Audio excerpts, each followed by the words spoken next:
Hey guys, Jack there, Dragon from RDA. I got a chrono of a gun that's been probably one of the most anticipated guns of all time when it comes to airsoft, and that's of this, the G&G F2000. And when I picked it up, I realized why this thing is so anticipated. This thing is really high quality, but I'm running out of sunlight. The sunlight is actually already down.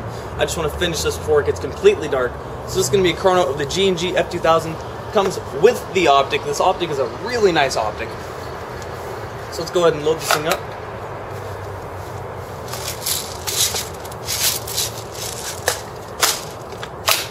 See how hard it's shooting. Alright, feet per second first. I'm using a 9.6 volt battery and 0.2 gram BBs. 379. 370. 367. 371. 367. 367. Okay, so it's averaging around 370 feet per second. Actually, very consistent around there. I gotta say, this gearbox feels very, very smooth. It's also a very silent gun. But that's also because it's kind of using a standard, it's using a modified version 6, and with the body it uses this type of plastic, it muffles the sound. Something else I had to say, the feet per second on this gun really doesn't mean a whole lot because you can change it. All you need to do is twist something in the back and you can actually change the velocity higher or lower. So the feet per second doesn't mean a whole lot, because you can just change it anyway. But let's go rounds per minute. This is just for the people that's going to be, you know, not even messing with that. This is what you're going to get stock out of the box without even changing the feet per second. So 9.6, rate of fire.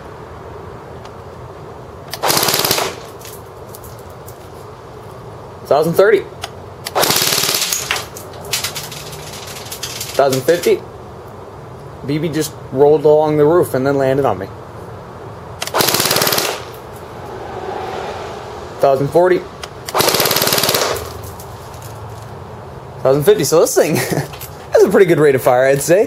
370 feet per second and around 1,050 rounds a minute.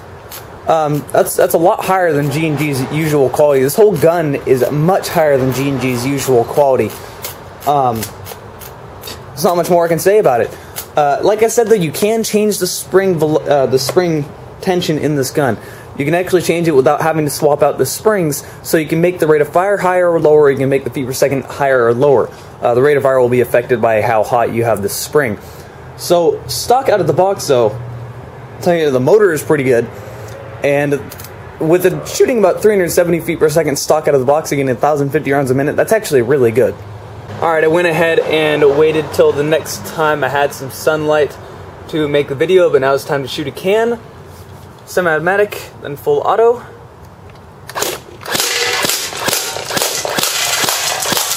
Full auto.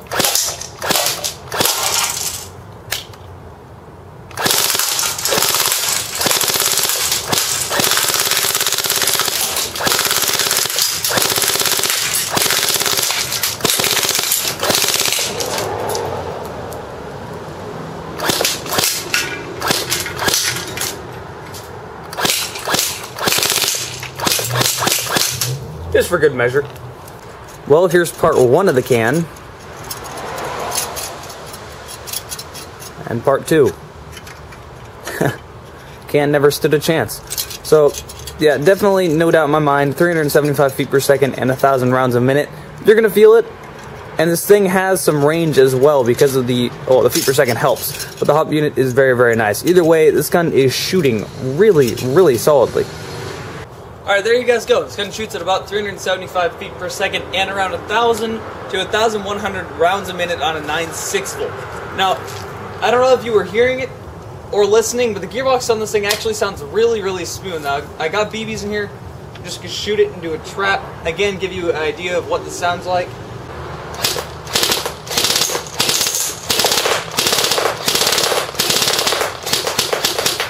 So yeah, it sounds really smooth, really solid, really quiet.